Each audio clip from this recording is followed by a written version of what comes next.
Hi friends, welcome back to my channel. ఈరోజు నేను కాకరకాయ ఫ్రైని ఏ విధంగా ప్రిపేర్ చేయాలో చూపించబోతున్నాను. ఇప్పుడు తయారీ విధానం చూద్దాం. హాఫ్ కేజీ కాకరకాయలను తీసుకొని పైన ఉన్న పీల్ మొత్తం తీసేసుకోవాలి. అన్ని కాకరకాయలని నీట్గా తీసేసుకొని అన్ని కాకరకాయలని ఒకసారి కడుక్కోవాలి. ఈ విధంగా కడుక్కొని రౌండ్గా కట్ చేసుకోవాలండి. ఈ విధంగా అన్ని కాకరకాయలని రౌండ్గా కట్ చేసుకోవాలి. కట్ చేసుకున్నాక ఇందులోకి ఒక స్పూను పసుపు, ఒక స్పూను ఉప్పు వేసుకొని కలుపుకొని ఒక 15 మినిట్స్ అయితే ఆ విధంగా వదిలేయాలి. తర్వాత ఇందులోకి కొంచెం వాటర్ని వేసుకోవాలి. ఒకసారి కలుపుకొని ఈ కాకరకాయల మొత్తాన్ని పిండుకొని వాటర్లోంచి కాకరకాయల మొత్తాన్ని పిండుకొని వేరే బౌల్లోకి వేసుకోవాలి. ఈ విధంగా చేయడం వల్ల కాకరకాయల్లో చేదు అనేది పూర్తిగా పోతుంది.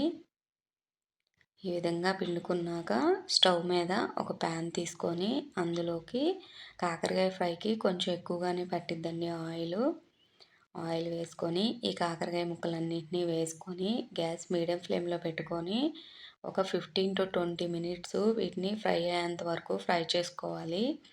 మధ్య మధ్యలో కలుపుకుంటూ ఫ్రై చేసుకోవాలి. ఇలా బాగా ఫ్రై చేసుకోవడం వల్ల టేస్ట్ కూడా చాలా బాగుంటుంది. ఇప్పుడు ఒక మిక్సీ జార్లోకి 2 మీడియం సైజు ఆనియన్స్ తీసుకొని కొంచెం పెద్ద ముక్కలుగా కట్ చేసుకోవాలి. ఒక 6-7 ఎల్లిపాయ గర్భాలు వేసుకోవాలి. 2 స్పూన్ల కొబ్బరి వేసుకోవాలి. ఒక స్పూను ఉప్పు వేసుకోవాలి. 2 స్పూన్ల కారం వేసుకోవాలి. మూత పెట్టుకొని మెత్తగా బ్లెండ్ చేసుకోవాలి.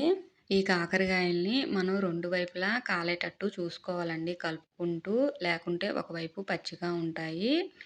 ఇప్పుడు ఇందులోకి కొంచెం కరివేపాకును వేసుకోవాలి. ఒకసారి కలుపుకున్నాక మనం మిక్సీ పట్టుకున్న ఆనియన్ పేస్ట్ మొత్తాన్ని ఇందులో వేసుకొని బాగా కలుపుకోవాలి. ఒక 2 మినిట్స్ గ్యాస్ మీడియం ఫ్లేమ్లోనే ఉంచుకొని బాగా కలుపుకోవాలి. ఈ కారం పచ్చివాసన పోయేంత వరకు ఉంచుకొని గ్యాస్ టర్న్ ఆఫ్ చేసుకోవాలి. ఈ కాకరకాయ ఫ్రై ఎప్పుడూ చేసే విధంగా కాకుండా అప్పుడప్పుడు ఇలా ట్రై చేయండి. చాలా అంటే చాలా బాగుంటుంది. ఈ కాకరకాయ ఫ్రై ఎక్కువ రైస్లోకి కొంచెం వేసుకున్నా కానీ సరిపోతుంది. ఇలా రెడీ అయిపోయిన కాకరకాయ ఫ్రైని వేరే బౌల్లోకి తీసుకొని సర్వ్ చేసుకోవాలి. అంతే అండి.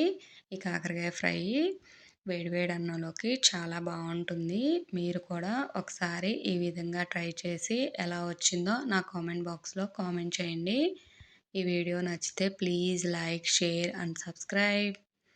Thank you for watching.